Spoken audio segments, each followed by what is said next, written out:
नमस्कार, आप देख रहे हैं बिंदास बोल। मैं उज्जवल सिन्हा। बिंदास बोल के नए एपिसोड निशा बाकी में आप सभी का बहुत बहुत स्वागत करता हूं। आज मैं राजधानी रांची से 8 किलोमीटर की दूरी पर स्थित बोड़िया का प्रसिद्ध मदन मोहन मंदिर में उपस्थित हूं, जो कि भक्तों के लिए आस्था का प्रमुख केंद्र है।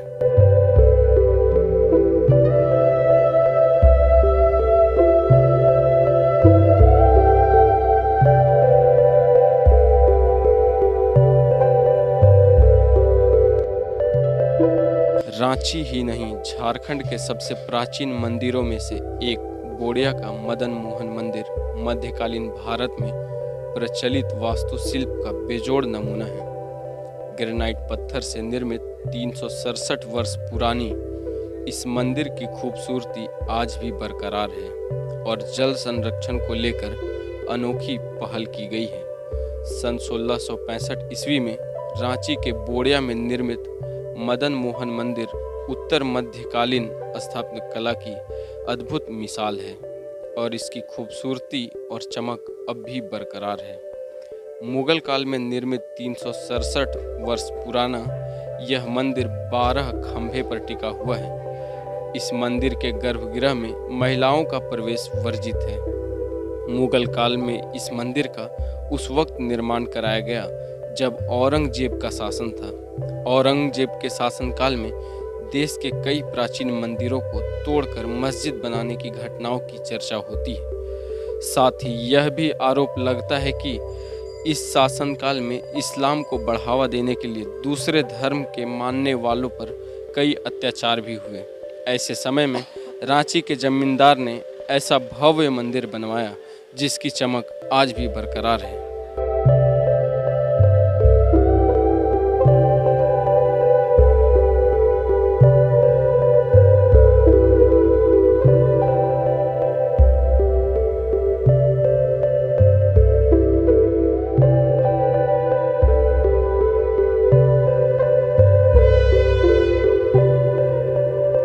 मेरा नाम हुआ गोपाल नारायण तिवारी।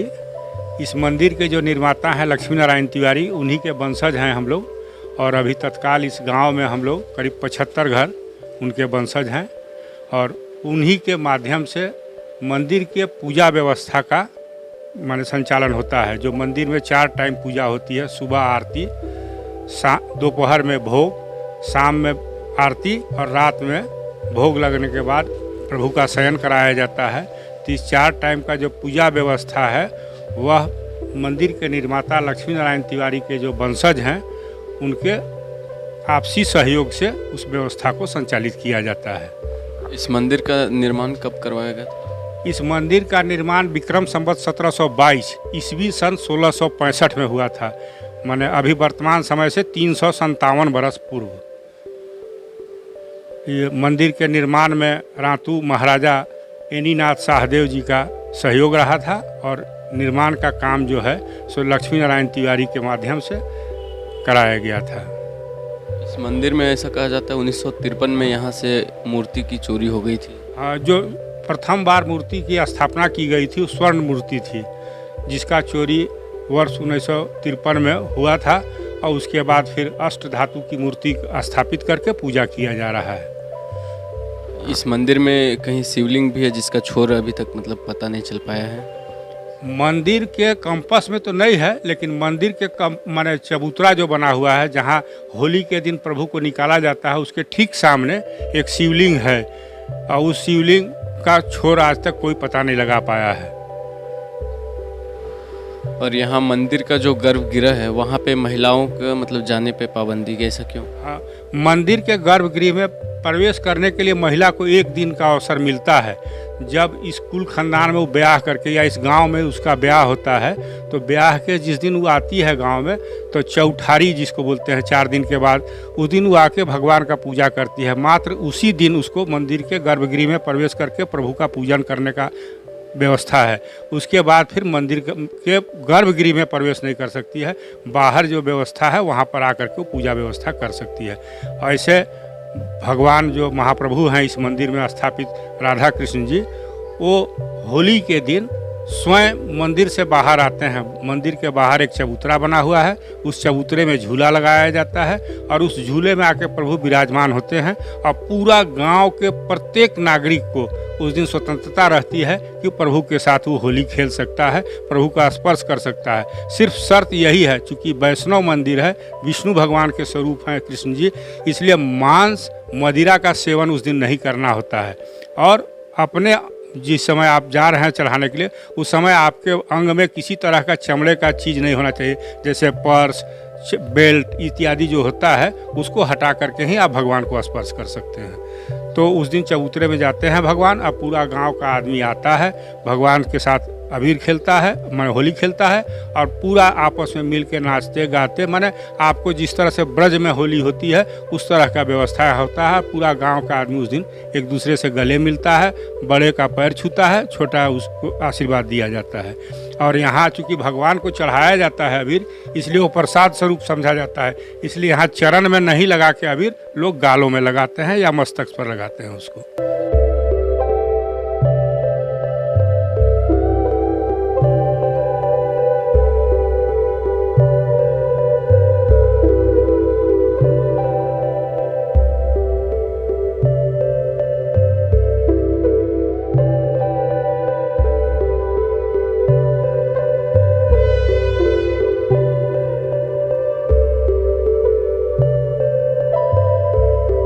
जय श्री राधे। अभी आप लोग मदन मोहन मंदिर को देख रहे हैं। ऐसा ऐतिहासिक मान्यता मंदिर जो दिखने में भव्य और दिव्य है, जिसकी मान्यताएं भी बहुत सारी हैं। और इस मंदिर में प्राचीन परंपरा, वृंदावन की परंपरा से नित्य ठाकुर जी की सेवा हो रही है। क्रमशः जैसे प्रातः कालीन में भगवान के श्रृंगार आरती, भोग, बाल भोग लगता है और मध्याह्न में प्रतिदिन राजभोग के रूप में चावल, दाल, सब्जी इत्यादि भगवान को विशेष रूप से भोग लगता है। संध्या में भी सायंकालीन आरती होती है, शाम को 7 बजे आरती होती है और रात में शयन भोग होता है। मानो आप वृंदावन की जो परंपराएं हैं ठाकुर जी की सेवा को लेकर के, उसी परंपरा से यहाँ भी सेवा होती है। और मुख्य रूप से हम लोग यहाँ पर उत्सव मनाते हैं। 4 मुख्य उत्सव, बैसाख शुक्ल पक्ष अक्षय तृतीया जो होता है, उसमें हम लोग मदन मोहन मंदिर के स्थापना दिवस के रूप में मनाते हैं। और फिर भादव कृष्ण पक्ष अष्टमी तिथि जो भगवान श्री कृष्ण का प्राकट्य उत्सव के रूप में समस्त विश्व में मनाया जाता है, उसी रूप में हम लोग यहाँ पर जन्माष्टमी का उत्सव बड़े धूमधाम से मनाते हैं। काफ़ी भक्त लोग यहाँ पर पहुँच करके, ऐसी मान्यताएं हैं भगवान के प्रति उन लोगों की आस्था है, सब लोग इस उत्सव में सम्मिलित होकर के अपने अपने जीवन को धन्य करने का प्रयास करते हैं। सब लोग पहुँचते भी हैं बड़े श्रद्धा भक्ति भाव से। और तीसरा उत्सव हम लोग मनाते हैं कार्तिक पूर्णिमा को, जो महारास के रूप में मनाया जाता है। भगवान महारास रचाते हैं और उसी महारास के दरमियान में हम लोग नाना प्रकार का भजन संध्या, 56 भोग इत्यादि भगवान को लगाते हैं। भोग भजन संध्या का आयोजन होता है, नृत्य का आयोजन होता है। मतलब सब लोग उस दिन उपस्थित होकर के इस महोत्सव में सम्मिलित होकर के आनंद प्राप्ति करते हैं। और चौथा उत्सव जो अद्भुत और अवर्णनीय है, जो कि ब्रज परंपरा से जो होली होती है, वो होली हम लोग खेलते हैं। ठाकुर जी स्वयं बाहर आते हैं और बाहर आप जब शॉट लीजिएगा तो देखिएगा कि वहाँ चबूतरा है, वहाँ पे झूला लगता है ठाकुर जी राधा रानी के लिए, और वहाँ पर जाकर के विराजमान होते हैं। और जितने भी लोग हैं, अक्सर हम लोग देखते हैं कि होली के दिन सब मांस मदिरा खा करके लोग अपने अपने रंग गुलाल में खेलने में व्यस्त रहते हैं, लेकिन इस मंदिर के बारे में जो इस उत्सव को जानते हैं वो उस दिन मांस मदिरा को छोड़ करके उस दिन वो सब का सेवन बिल्कुल नहीं करते हैं।